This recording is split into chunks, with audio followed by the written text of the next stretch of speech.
and welcome to Kessel Fun, the official podcast of the Star Wars Speculation subreddit. I'm your host Sam, and today I'm joined by three of my fellow co-hosts. Hi, I'm Todd. Hi, I'm Liz.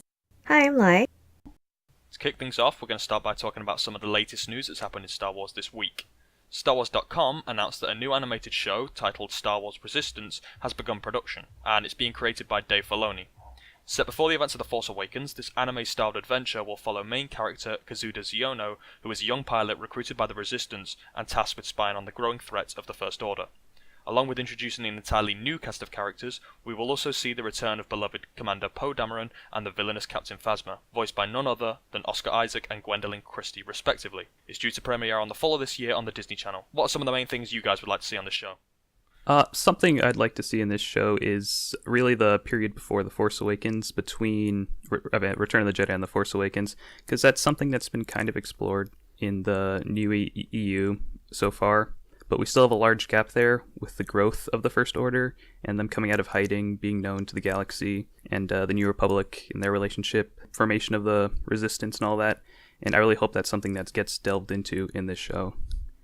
I think that it would be really nice to have a slower moving show, especially if it's more kind of intrigue and stealth as opposed to like all-out open warfare, which is what Rebels tended to do. It's been described as a Cold War between the New Republic, Resistance, and the First Order, and that could be, I don't think that's something Star Wars has done before, at least in the shows or movies. Yeah, that's very true, actually, yeah. And they said that Gwendolyn Christie and Oscar Isaac will return as Phasma and Poe for this. I don't know if they're going to be more like Vader was, only appearing in a couple eps, but they'll be in there. Should be interesting. Definitely be really cool to see some of the existing characters from the movies.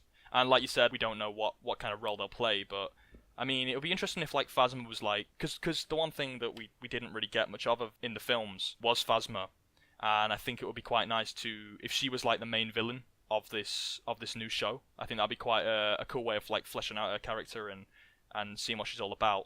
Yeah, that'd be great. Since we are mentioning Phasma, I probably think this Resistance fighter is probably going to be in her, like her group that she trained. Because isn't she, like, the leader of all that? Like, the physical combat, I believe it was mentioned in her book.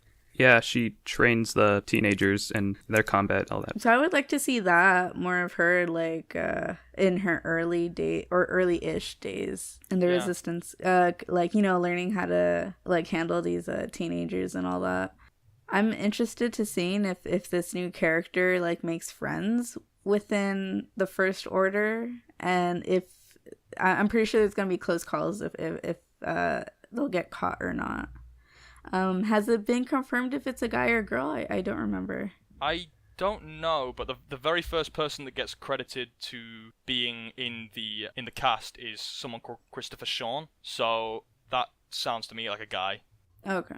Does it actually say that they'll be going undercover in the First Order though, or are they just spying? I mean, I would assume he would have to go pretty deep to spy. So like, hopefully it's undercover.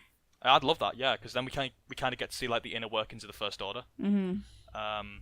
Yeah, that'd be great. That didn't actually cross my mind, but that'll be fantastic if they did that. Well, if this main character really does go undercover, it'd be so cool to, as Liz was talking about, just see the kind of relationships between the stormtroopers amongst each other, and maybe we'll get some Finn. I don't know. Yes. Yeah. I think in tying to episode 9, it might... Definitely. I think while there's been a few seeds set for the Stormtrooper Rebellion, I think we need to kind of see that the Stormtroopers are people, you know, just like Finn, and maybe there are more out there that are willing to turn, but just don't quite have the courage to do so just yet. So obviously we know it's being created by Dave Filoni, and obviously he's well known in the Star Wars community for directing both Rebels and Clone Wars. So do you guys think that we're going to see the characters from Rebels show up in Resistance? Possibly a Hera mention, maybe. I don't know what she would be doing that close to TFA, but surely she's alive. I mean, she's gonna be really old, but I mean, she's gonna be alive. Yeah, although it hasn't actually been I mean, I'm assuming it's not going to be set too much before the Force Awakens, but it hasn't said that, you know, specifically where it's going to be set. Although, because the Resistance is spying on the First Order, I would imagine it would take place after Bloodline. Because I think that's when Leia only finds out about the First Order, and that's when the Resistance is only set up. So I'm gonna guess it's probably gonna be about, how many years was Rebels before A New Hope? I think it was about 4 years, wasn't it? Yeah, So maybe they'll do something. 3 or They 4. might do something similar, yeah.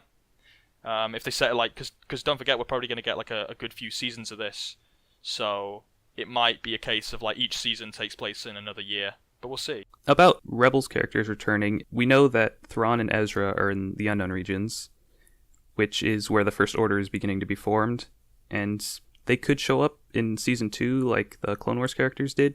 I'm not going to bet on it, but they might. Well, that'd be really interesting, because they'd be a damn sight older. Like, Ezra would be, what, like Luke's age nearly.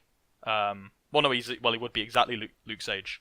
I mean, I don't know what the age rate is for Chiss, but I'm assuming that they probably age more or less the same as humans.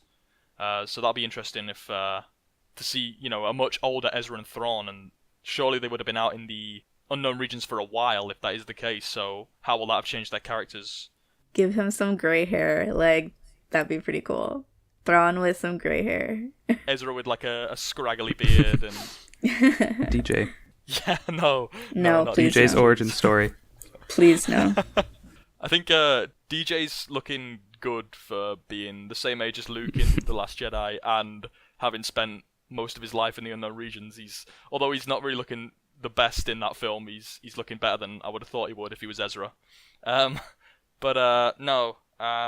Certainly I think that, we know with Rebels, Clone Wars characters were featured quite prominently in that. So it really wouldn't surprise me. I mean, I think it's pretty much a given that we're gonna see some loose ends from Rebels tied up in the Resistance, because one thing that Dave Filoni did actually get a chance to do was go out on his own terms this time. So unlike Clone Wars, which was cancelled like prematurely, so they kind of had to tie up these loose ends that weren't meant to be tied up in the way they wanted to. With Rebels, they can definitely. I think he's left things open for a reason, and I'm sure he would personally like to tie them up himself. So I think we're definitely going to see that in Resistance. If they're not a Force-sensitive person, this is the first time like the main character is not a Force-sensitive person. Is that correct? Right? Because Ezra and... We had like Rogue One, but I think besides that, yeah, with Rebels, Clone Wars, the movies, it's mostly been Force sensitive, so would be interesting to see. I mean, if he's a pilot, I'm going to assume he's a guy, maybe wrongly here. But if he or she is a pilot, I guess they could use the Force. Maybe it wouldn't be so much explicitly as Ezra and Ahsoka have, but maybe it'd be kind of more of like an innate, kind of like how Ezra was at the very start of Rebels, where he was kind of like unaware of this power he had, but still used it to like. But then again, maybe they won't be Force sensitive at all. I mean, I'm certainly very open to that, because although I love the Force episodes in Rebels and Clone Wars, it's kind of sometimes. It obviously allows them to get out of situations they wouldn't normally be able to get themselves out of, and it'll be kind of interesting to see a character without that crutch of the Force and see how that actually works. At first, I would think I was kind of upset that we probably wouldn't be getting Force users in this, and then after a while I thought, like, I mean, we could use a break from all the Force stuff, and like you said, them being able to get out of situations pretty easily. We can see them kind of be more clever and less, relying on the Force powers. Right, definitely, yeah. And if it's kind of like centered on like spying in the First Order, and also like these, like, there seems to be quite a heavy influence on starfighters. So I don't know if the Force would really need to come into the equation, unlike how it does with Kanan and Ezra being like Jedi and stuff and like learning about the Force. But I'd certainly be very open to one of the characters being Force sensitive. But maybe if they are shown to use that in a way that's not quite traditional to what we're normally used to seeing, I think that'd be nice. Another thing to note is it's using a 2D animation style, which is pretty interesting. I mean, that's something that Star Wars has never done, up until Forces of Destiny. Or original Clone Wars, yeah. Yeah, original Clone Wars. You casual. Yeah. Does it say in the article that they're using 2D? I know they mentioned anime inspired, but to me it looks like from the BB-8 and ship it could be 3D animation that's like cel shaded to resemble true, traditional animation. Oh, you're right. That's what I'm seeing from the little one image that we have. Yeah, actually, no, it doesn't say 2D. I don't think. Interesting. Huh? I just assumed it would. Interesting. So yeah, maybe it won't actually be. Yeah, it might not actually be 2D. Like that really weird Miles Morales Spider-Man thing that's gonna come out soon, like that. Like possibly it could be like that, but I don't know how that would work in Star Wars. That might be a little too weird. But that's the vibe I got off of it, looking at the promo picture. Well, I'm kind of hoping that it might be cheaper for them to actually do it this way, because I mean it definitely got better throughout its run, but there was a considerable drop in quality from Clone Wars to Rebels, because obviously they just didn't have the funding that George Lucas was able to provide in Clone Wars. So I think if it's cheaper for them to do, they can do more for less, if that makes sense. I don't know, just have more to play around with. I'd imagine if it might not be. I know nothing about animation, so it could be just as expensive, but I don't know. If it is 2D, it might be easier to do the flying sequences, I would imagine, because it's not as, I feel like you have to spend hours on like one flight sequence, and it's like for 2D it's just drawing, or I don't know how to even do that now. Like I'm still thinking about like, on paper, like Disney drawing, like tracing it over and over again. I think that's what they do with on tablets or computers. Oh, that would make sense. Oh, I'm interested to see if like Hux is gonna show up too. Ooh, yeah. Yeah, I think that'll be a really good way to show Hux Rising up in the ranks. And just to see how I guess we don't know how how much background we're gonna get for like the First Order officers and stuff, but yeah, I'm interested in seeing how he handles it. If it's gonna, I mean, if Poe's gonna be there and Hux is around the same age, right, or just a little bit younger. Ooh, what if we see the officer that Kylo chokes when he's telling Kylo about like the whole like Rey thing and getting Mitaka? Oh, that'd be cool. Yeah, and also like Captain Kennedy, I think it was, at the very start of The Last Jedi. Captain Ken. Fire the base. Yeah, that guy. That guy was... It'd be kind of cool to see some First Order officers and stuff like that. But guy. I mean, MVP right there. I don't know if I want it to be like, oh hey, here's this character, but then that's kind of what Star Wars is. Star Wars is kind of about that, it's all about cameo appearances Rebels. from time to time. Yeah, yeah. R2D2, Hondo, Maul will be back for like the third time. Oh God, please no. He'll have survived again. Yes. Lando. Oh yeah, no, actually, that's a good point though. Lando could very well be in. I don't know. We don't know what he's up to really, but yeah, I mean, he appeared in Last Shot. I think that's the furthest we've seen him go. Yeah, with his baby girl. Yep. Yes. You know what is interesting about them including Poe and Phasma in this show is that I don't know if it's Disney's aim to sort of lace up all of the other media with the main films, because it's been kind of separate for a while, right? But then I think things are getting a lot closer together as far as like time and space. Yeah, seeing like book characters show up like Rey Salone or Cardinal in this series would be good, because we know they're both in the First Order around this time. Yeah, that'd be really nice to see. So I think that wraps it up for Resistance talk. I'm sure there'll be plenty of news that'll come out over the following months for that, so stay tuned. The next bit of news is Alden Ehrenreich. He let slip in an interview with Esquire. He's actually signed up for a total of 3 movies. Now, this doesn't necessarily mean much, because apparently Felicity Jones was also signed up for multiple movies, and, it's unlikely we're going to see, unless it's like a prequel to Rogue One. Spoilers, she probably won't be showing up anytime soon. So, I think that it doesn't necessarily mean much, but I think I have heard there are going to be, the other actors have also signed up for multiple movies from Solo as well, so whether or not they are planning a trilogy, or if it's just like like a just in case kind of thing, like just in case they decide to make more movies, because there is a big time skip between Solo and A New Hope. They're very likely to do movies in between that time period, and if they choose to have Han as even just a cameo, that would make a lot of sense for them to do that. Firstly, I think that because he signed on for 3 movies, I think that was just like a caution thing, you know, if they did want to make more movies. But then also Felicity Jones has been in Forces of Destiny. Yeah, that's true, actually. So I'm thinking that Han could probably do that as well, since he was during the Battle of Endor he was in there, and I think there was like one other episode, if I'm not mistaken, that he was in too. So they could just get like young Han Solo and do like adventures from, you know, back then too. And then like they could also add Maz, because she's in Forces of Destiny as well, so it kind of fits perfectly. I guess they just needed like the rights to his voice, maybe. Yeah, that's a good point. That is a good point. That like might just be like the default contract is like 3 movies or something like that. Or like maybe like 3 years worth of, you know, content from him. So StarWars.com did an interview with Kieron Gillen, who is the writer of the Aphra comic series, along with Spurrier, who is the co-writer. Todd, do you want to take that one away?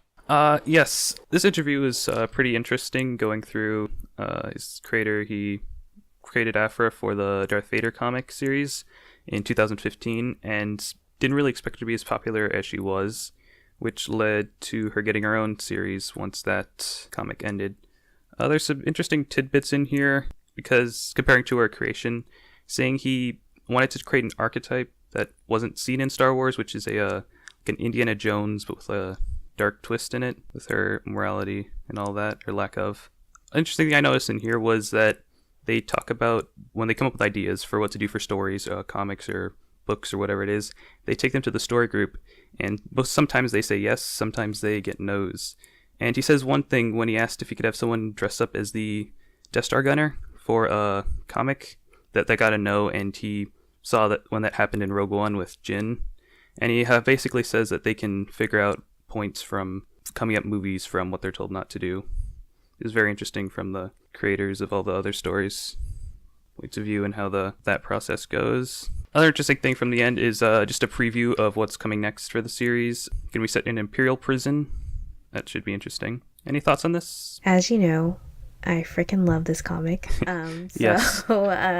Favorite ongoing. I loved how they commented on how a character like Aphra allows them to tell different and unique stories that they couldn't get away with, like the mainstream characters and groups.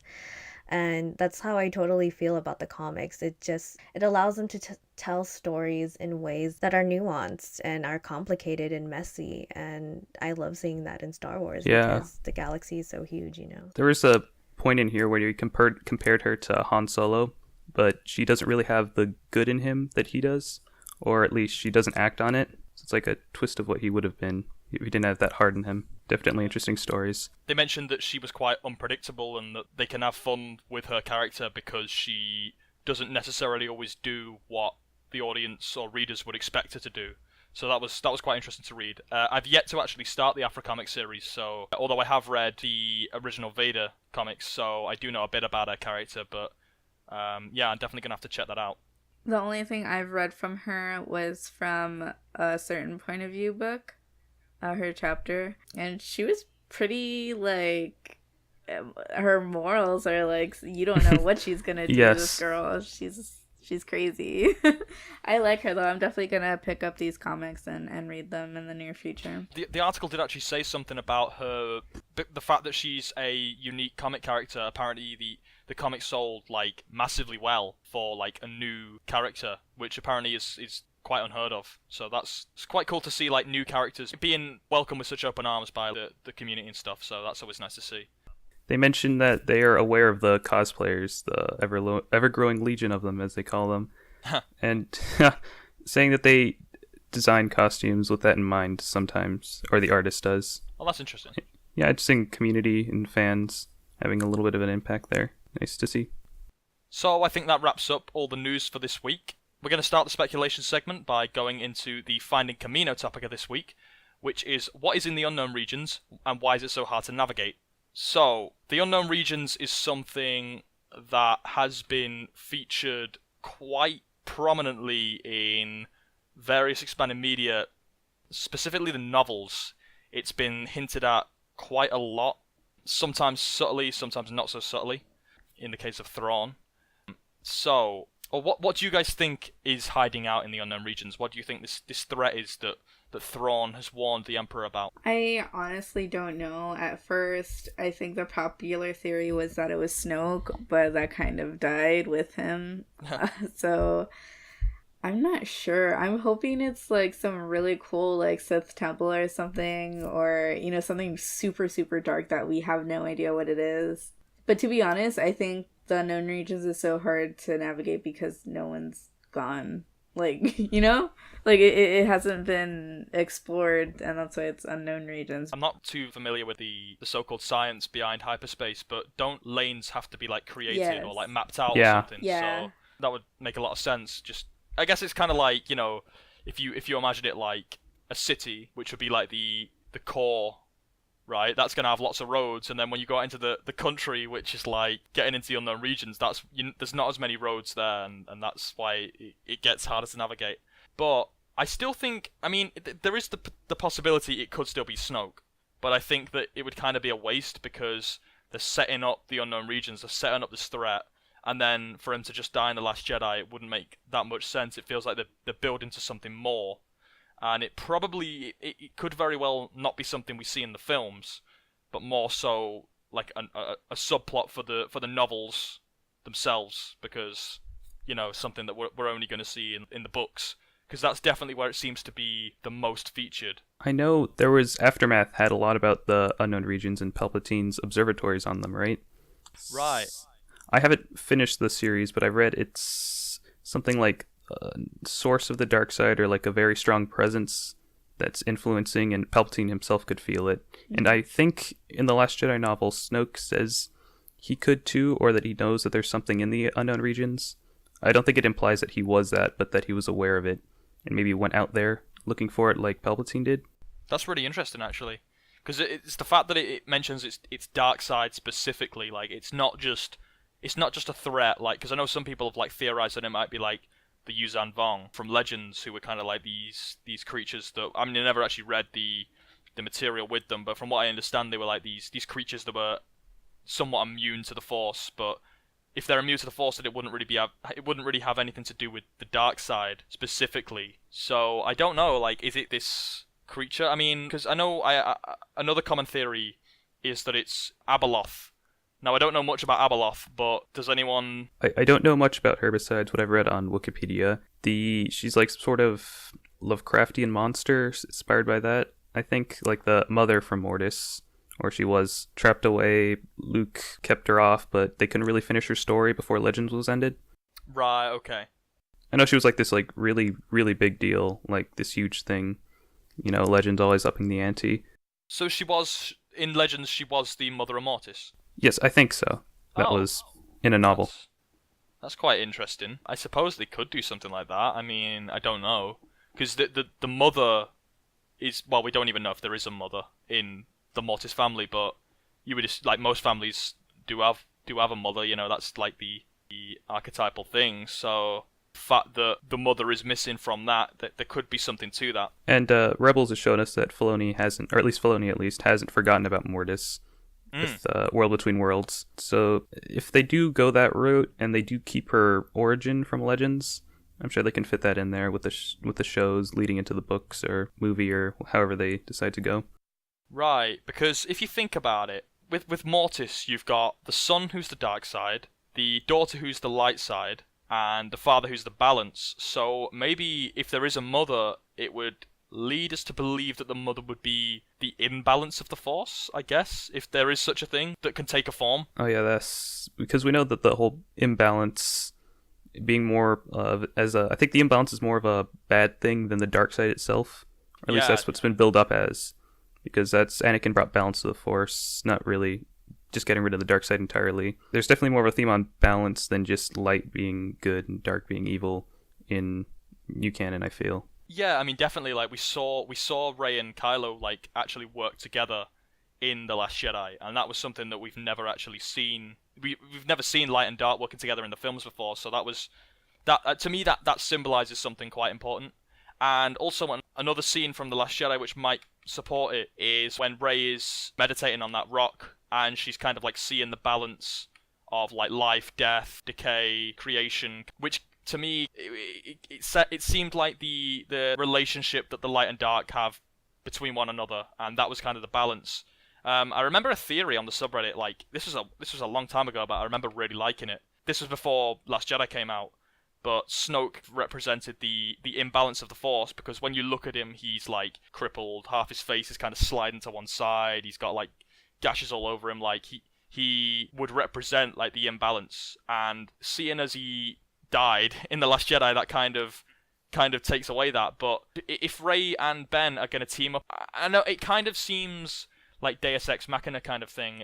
If they do like have, oh, there's this bigger enemy and now the light and the dark have got to team up, it would seem a little bit strange to me if they did that for episode 9, but it could make sense if done right. You know, you've got the balance versus the imbalance. Yeah, something I just remembered from the Poe Dameron comics, when Lor San Tekka shows up in the Legend Found arc, he breaks into like the Nemoidian like vaults and finds this ancient artifact from like before the Jedi and the Sith, where he says that it was forged using both the light and the dark together.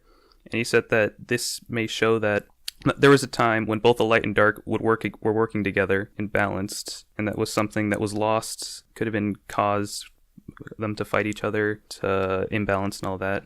Right, and I think it seemed to be pretty heavy-handed on the. I think it said something like, you know, maybe one day they'll learn this again or something like. It's like, yeah, come off it. I mean, the Poe Dameron comics have been really heavy-handed in many ways, in a good way. You know, it's good for us speculators. Yeah, and I could definitely see that.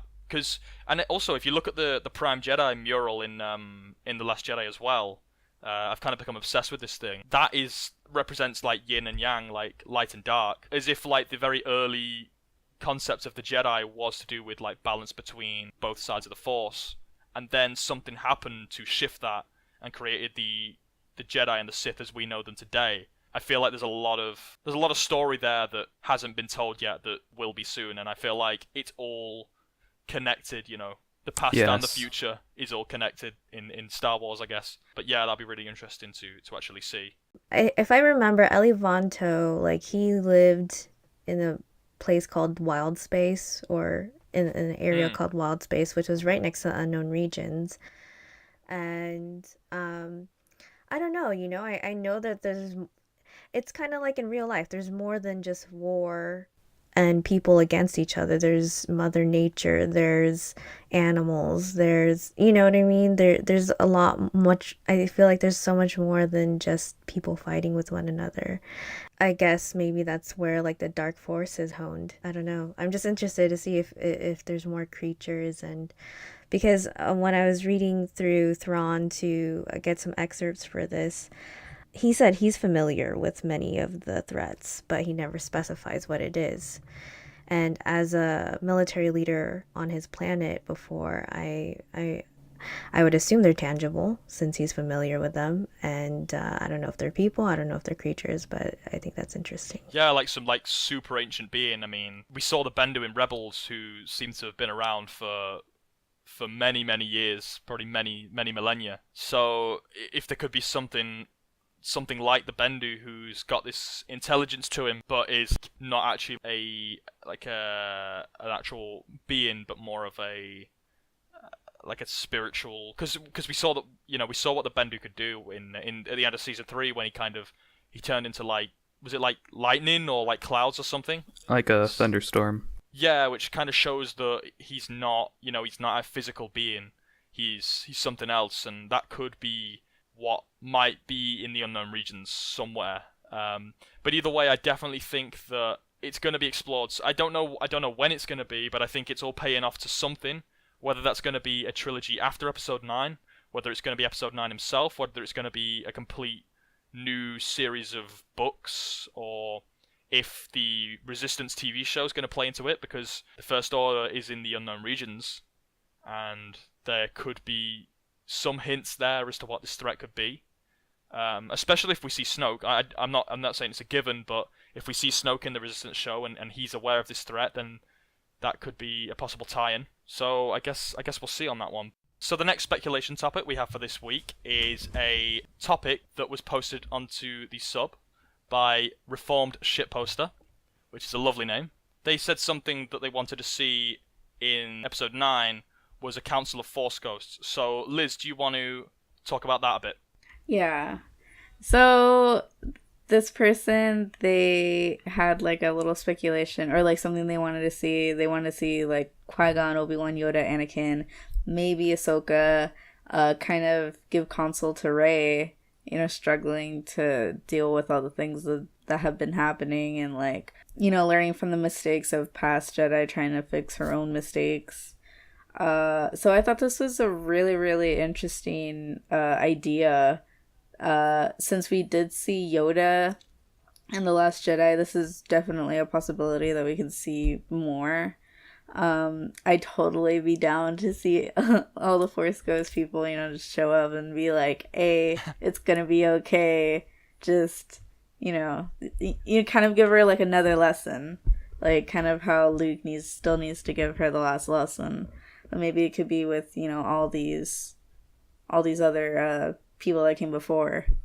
And maybe you never know, Luke might learn something too from them, talking to them, like actually being there, being one with the Force. So yeah, what do you guys think?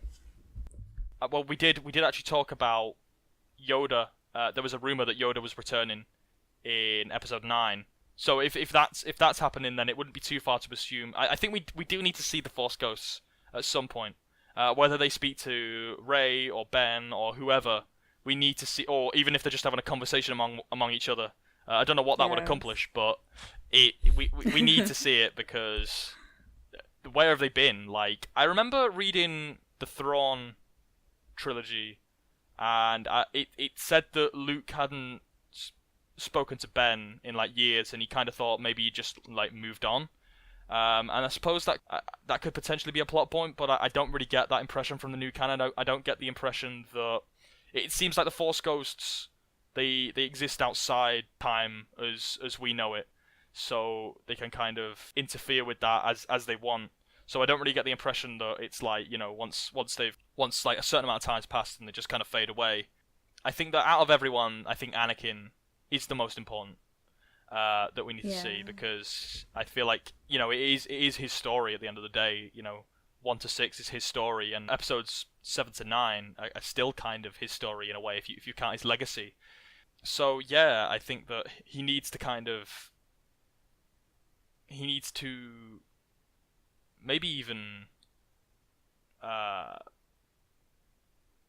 like I don't know, but just he needs to be in the story basically. I would like to see him talking to Ben a little bit. Maybe like he'll have the ability to talk to him after he turns back to the light. Right. Maybe, because I think if he came to him now as broken as he is, it might just push him further into like self-loathing and all that.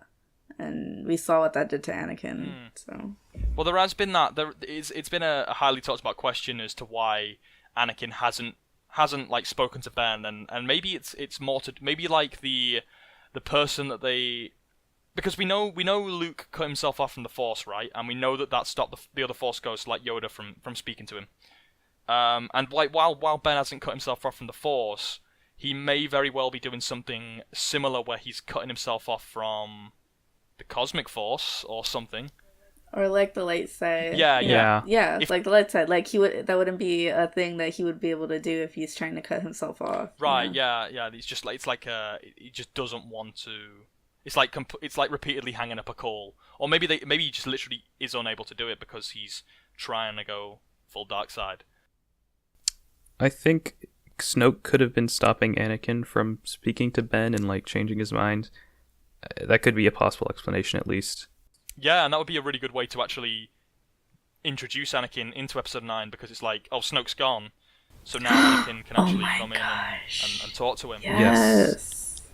Which is potentially another good reason as to why they killed off Snoke. Mm-hmm.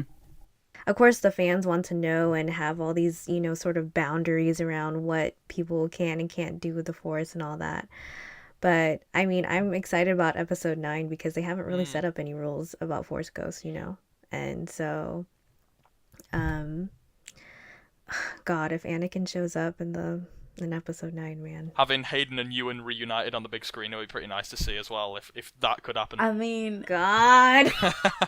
I mean, Hayden's still doing pretty good. Like, did you see him in the celebration, like Star Wars Celebration, like what? Yeah, he doesn't look like he's aged a day. He still looks the same. Yeah. Yeah, he still looks exactly the same.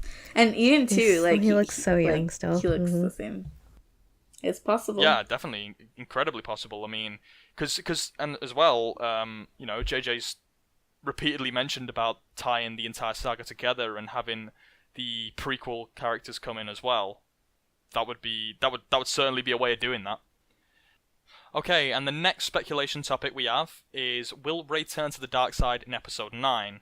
Todd, do you want to take this one away? I don't think there's room for Rey going full dark side and then coming back in 9 with wrapping everything up. I do think she's going to be like Luke was in Return of the Jedi, where it's like ambiguous if she like is dark or going down a darker path, especially since everything with Ben's just happened. I've always thought, because I remember when The Last Jedi was had yet to be released, I remember like quite a popular fan theory at the time was that like Rey and Ben would switch sides, like so Ben would go to the light side, Rey would go to the dark side, and they'd spend a certain amount of time on either team. But I think that because it's a trilogy and because there's just not that much time to like really play around with things like this, that ultimately wouldn't affect the plot, because Rey isn't gonna turn to the dark side and stay there. Like we know she's gonna come back to the light if she does. We don't have that much time left in the trilogy as it is, so again, I agree with you, Todd, that there just isn't really time to do that. However, what I will say is that I think she's probably facing one of the biggest challenges she's ever had, because she's finally confronting the fact that her parents aren't, you know, we're led to believe that her parents are like nobody, and they left her for, they sold her for drinking money, which is obviously like, you know, I'd imagine that would like really hurt Rey, and I think that a big test of her character in episode 9 will be how she deals with that. And we did talk last week about the possibility of Rey actually being reunited with either one or both of her parents, and how she's actually going to react to that. Like, will there be forgiveness? Will there be anger? Will there be a mix of things? But either way, I think that it might be something. I think if anything's gonna turn, or anything's gonna tempt Rey to the dark side, it will be something to do with her parents. But I don't know if The Last Jedi really. I feel like The Last Jedi might have stressed that she's kind of moved past it. She's letting the past.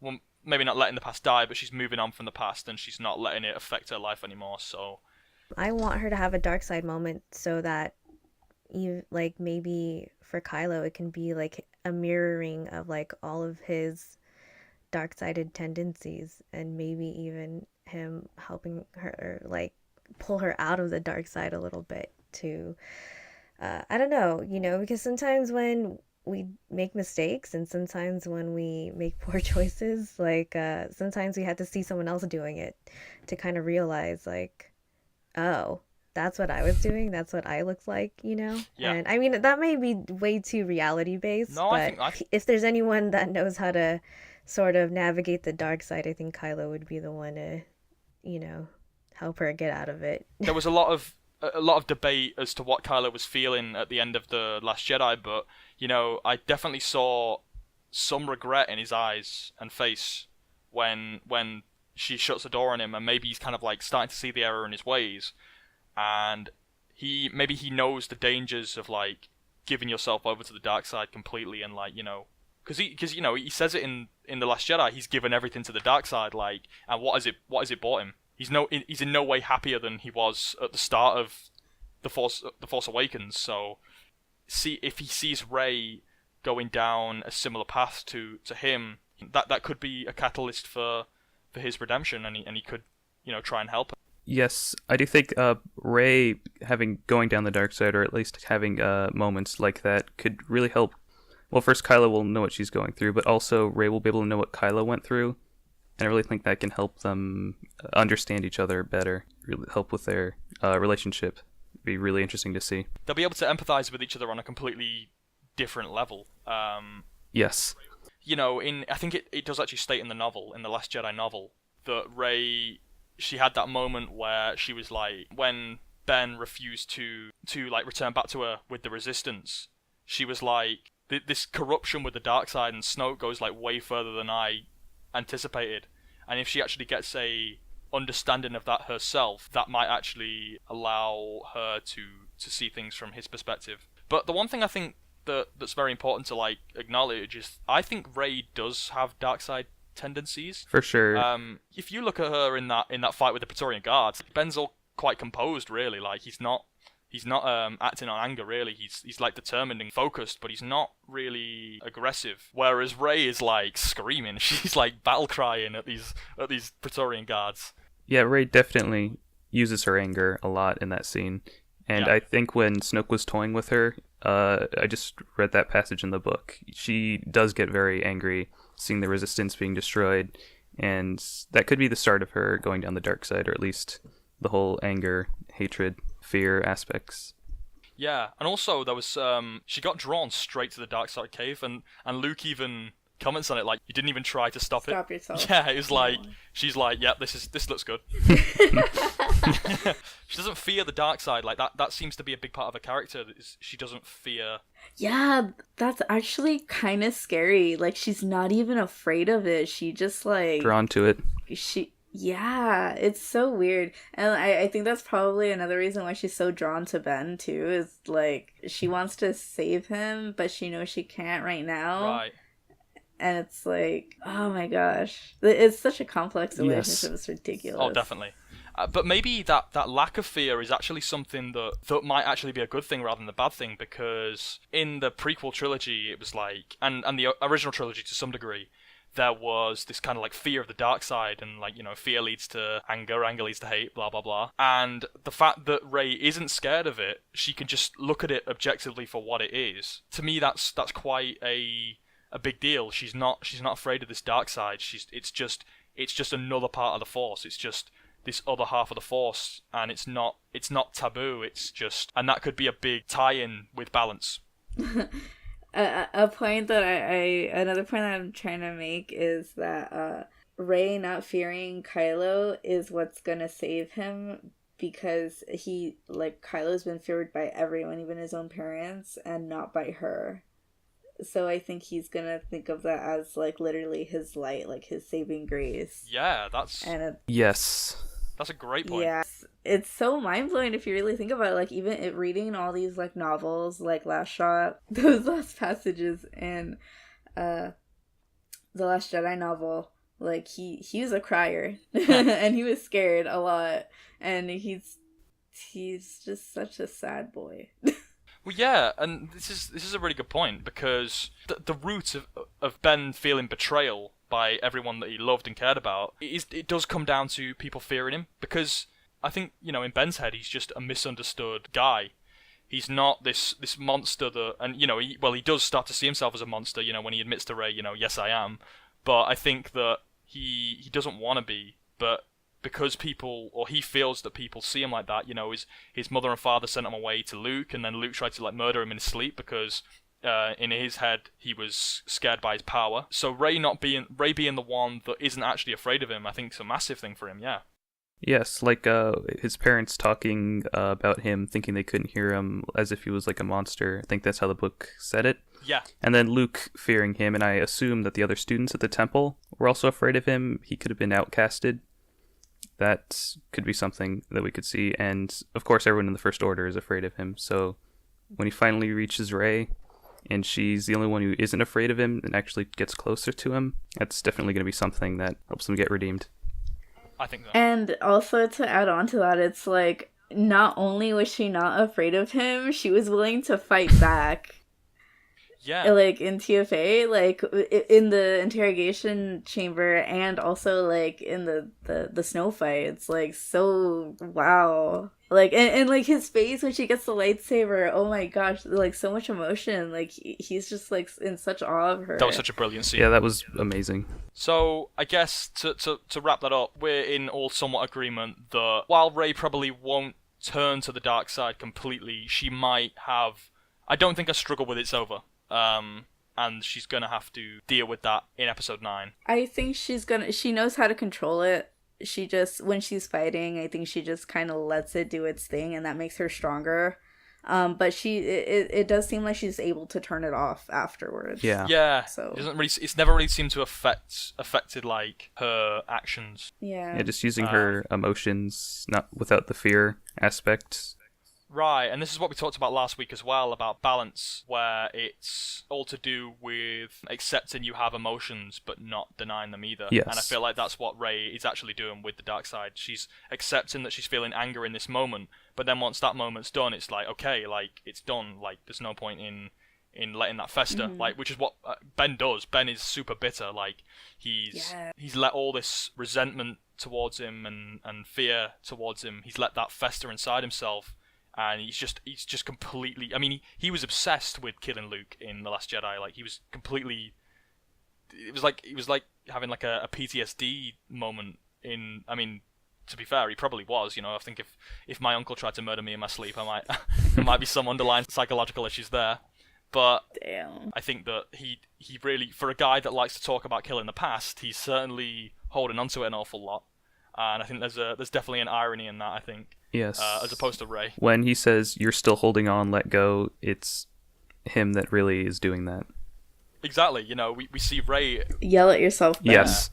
Yeah, he needs to look in a mirror and tell himself that, because we see Rey in the Poe Dameron comic, in the scene after The Last Jedi, and she's actually taken on board what Ben actually said to her. She's not focusing on the past. And then you've got Ben, who's, you know, on his knees and crying. And... yeah, so it's an interesting parallel with them two characters, actually.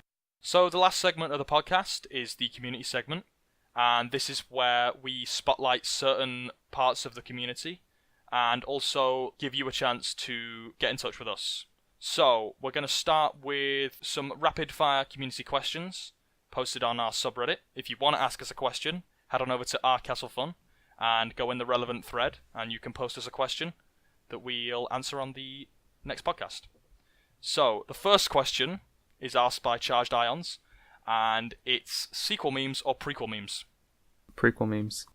Yeah, I mean, prequel. Is it a contest, really? Nobody here. I mean, I'm not saying there's no sequel memes that... I feel like when a sequel meme is good, it is good, but you're not getting the same consistent quality you'd get out of prequel memes. That's the way I see it. I mean, sequel memes was 90% Red Arm memes before The Last Jedi came out, wasn't it? Yeah, pretty much. So, I mean... we got the Sacred Jedi text now, and Ben Swallow. Yeah, that's about it. That one's pretty good. Yeah, that's a good format. Ryan Johnson was sequel memes saving grace, I think. Yes. So we're all in agreement of prequel memes. Maybe in 5 years' time, when episode 9's out, then we can have this discussion again. But I don't know, man. Although Revenge of the Sith is like it's like every line. it's a whole movie of memes. yeah. I feel like movie new is memes are being found like every day. It's like Revenge of the Sith is like this. It's like it's a gold mine. It's it's like an excavation site. It's like they're really finding they're finding new memes every day, and like It's a library of memes. Okay, the cast of new of memes. The archives are complete. The next question, posted by Charge Irons again, is: can Darth Vader survive with his suit turned off? I know this was in the Vader comic. It was partially turned off, and he used the Force to move the suit and like move himself. I don't think he can survive for long without the life-supporting aspects of it, though. Yeah. Right, and wasn't there something in the 2017 Vader comics where Palpatine basically says, your suit is like, although it is like running off like machinery and stuff, it's like it's your hate and anger that powers that. Yeah, I so think. If you stop, basically he's kind of being held to the dark side with a metaphorical gun to his head, because if he stops being on the dark side, he'll just die, which is maybe partly what happened in Return of the Jedi. Anyway. Yes, with his Very interesting. anger and hatred just fueling him to survive. Right, and I like that explanation for Return of the Jedi better, actually, because we've seen... I know, okay, maybe the lightning's short-circuited his suit, but that would be a pretty big design flaw. I mean, maybe it was intentional by the Emperor, but... Failsafe. Yeah, I mean, I guess so, but, like, it's pretty... If Vader came up against any other opponent that could use Force Lightning as well, it wouldn't be great. They could just zap him and he'd be dead. But it doesn't even necessarily have to be Force Lightning, it could just It's a lightning storm. Yeah, exactly. Like, I mean, Vader probably wants to stay out of dark clouds. I don't know, because it seems like something that wouldn't be great. It means more to me that Vader actually, like, letting go of his hate and anger actually was the reason why he died, because the suit just couldn't run anymore. There you go. I was going to make that same point about how Padme died from a broken heart and lack of love, and Vader died because he did love. Yes. Oh, wow, yeah, that's great. Very poetic. Yeah. Very much. Pottery.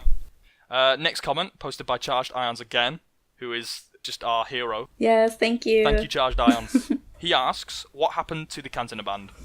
I'm assuming he means after A New Hope. They probably got more this gigs is somewhere else. one of the most interesting questions, I think, in Star Wars, and I really do hope we get a movie series. Anthology film. No. Cantina no. Band. A trilogy of anthology films about the Cantina Band. Oh, this is what Rian Johnson is Yes. going to do. Oh my god. if Based he is, off I'm of that, worse, man.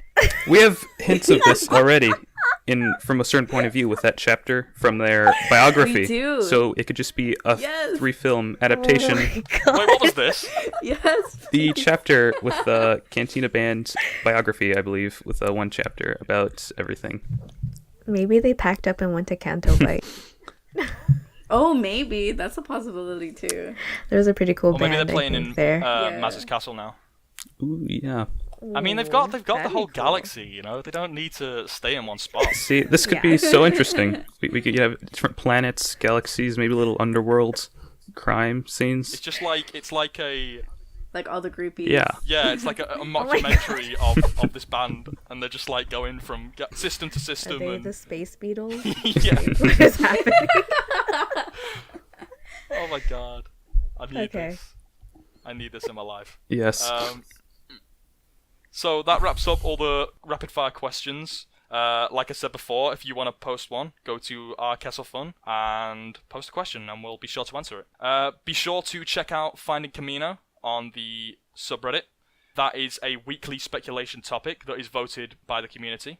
It's a great way of making sure there's always a topic that you want to discuss, and we will also be discussing the Finding Camino topic weekly on the podcast, so if you want to see us discuss something, vote for that, and we'll definitely do that. I'd also like to mention that we are going to be taking a break next week, so there won't be a podcast next week, but we'll be back up the following week. We do have something planned for our week off, so there will be an upload, but we'll make it a surprise. I guess that just about wraps it up, so Lai, do you want to give the audience our closing coordinates? Hi, so if you'd like to find us in a galaxy far, far away, aka the internet, you can find us on subreddit at r/KesselFun, Twitter at KesselFun, YouTube KesselFun Podcast, SoundCloud at soundcloud.com/KesselFunPodcast. We're also available on Pocket Casts and iTunes, so we'll see you there, and we'll see you around, kid.